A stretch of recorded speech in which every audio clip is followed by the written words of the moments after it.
Good morning. You listen to FloorDaily.net, and I'm Kemp Harr. I'm on the west coast of the Chesapeake Bay at the FEI Group meeting, and I'm with Nick Freadreacea, owner of the Flooring Gallery based in Kentucky. Nick, how you doing? I'm very good this morning. Kemp, how are you? I'm good.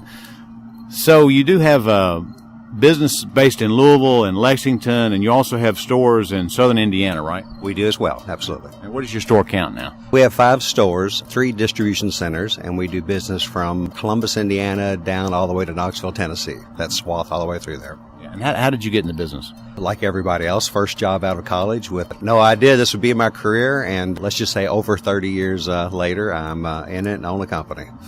And you have a strong business on the builder side. What is your mix of residential replacement to builder? The builder multifamily has grown the last few years. We as a company always budget 50% retail replacement, 50% builder multifamily, but I'd say we're probably 60-40 now since builder and multifamily has grown so much. The residential replacement side is a little soft this year, isn't it? No, actually, and you hate to say that out loud, it's been a very good year. First quarter was really strong for us, and now it seems to be very good again. So, but in this business, you can never, it changes every day. But it's been a good year for us so far in retail. Well, that's interesting to hear because I'm hearing some retailers talk about what they call election year jitters, but you're not seeing that in Kentucky.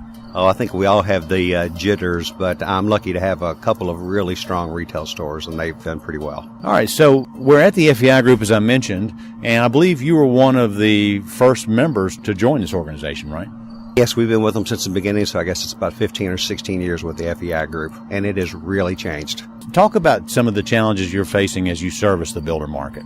Well, one of the nice things about coming to this convention is you're with a lot of your peers. So it's either misery loves company or you're having champagne together. And it seems that a lot of us have the same common issues. Installation, probably the single biggest issue that we're all facing, finding enough installers to get the business done and done in a professional way, because there seems to be less of a pool to pull from.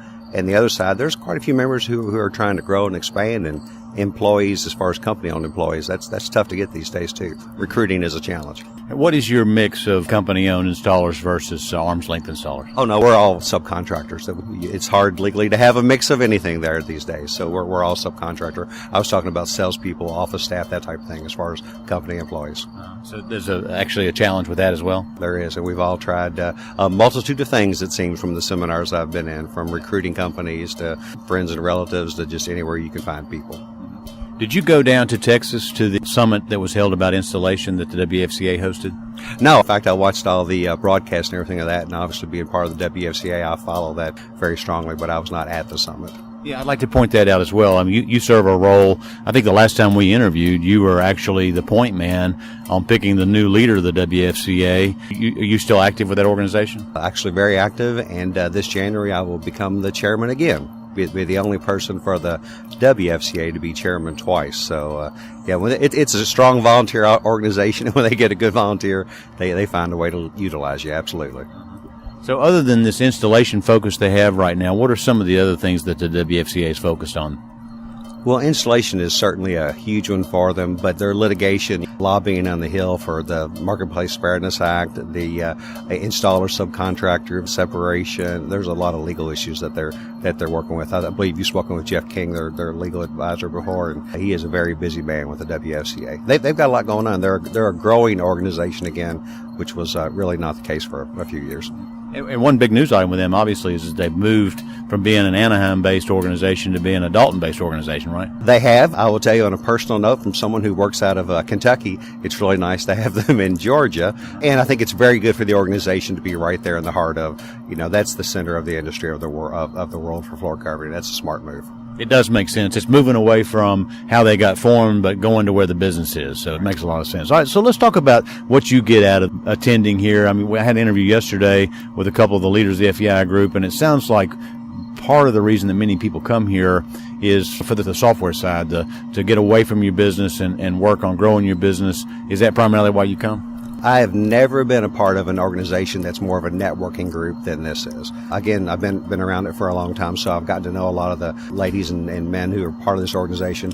I've never met any group that shares information as freely with each other. You know, they were all together to have your back when times were tough, and they're there to buy you a glass of bourbon when things are good. And they really, really share what's going on with their businesses. So last night there was a trade show. Talk a little bit about that experience when you walked through and visited with the vendors.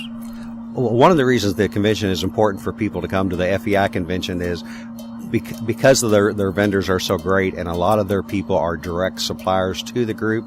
The convention is one of the only times you get to see all of their products and meet with the people. They're not the same as some of the manufacturers that have rep that call on you weekly or quarterly and that type of thing. So once a year you get to meet with these guys, make your deals, find out what the rebate programs are going to be.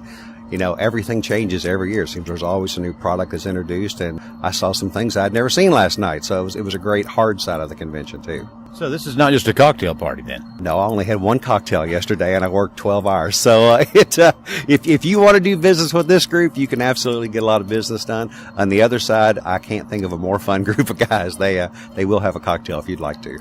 Okay, one last question. When we start thinking about this mix shift with more and more hard surface being sold, how's that affected your business? Oh, completely. The last couple of years are the first years that we did less soft surface than we did hard surface. If you look at our stores a few years ago, they were dominated by soft goods. Now, no question, the hard surface size, we devote more square footage in all of our showrooms to hard surface. We had add, a huge amount of space last 2 years for just WPC. That was a category we never even had before, and it's the fastest growing thing in the showroom. So, got to change your stores, got to change your training, have to change your installers.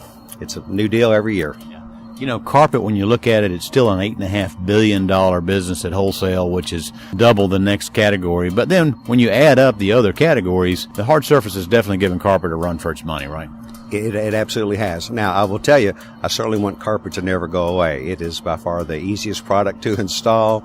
It is probably still the most profitable product we have, but you have to follow consumer choice, and they like hard surface. They like hardwood. They like ceramic. They like the LVPs, and we go wherever the consumer drives us to. All right, so as you look forward and you look toward 17, you feel like that the pace you've been growing is going to continue to maintain itself? I hope so, but I will tell you, after this many years, I never prognosticated. I couldn't tell you next quarter what is going to happen. I certainly hope so. It's been good. Things look good and favorable, but with our political climate and things, I take every day as it comes, and we try to get the very most out of it. It's hard to predict the future. All right, Nick, it's great to spend time with you. Again, been talking to Nick Freadreacea, the owner of the Flooring Gallery in Kentucky, and you've been listening to Kemp Harr and FloorDaily.net.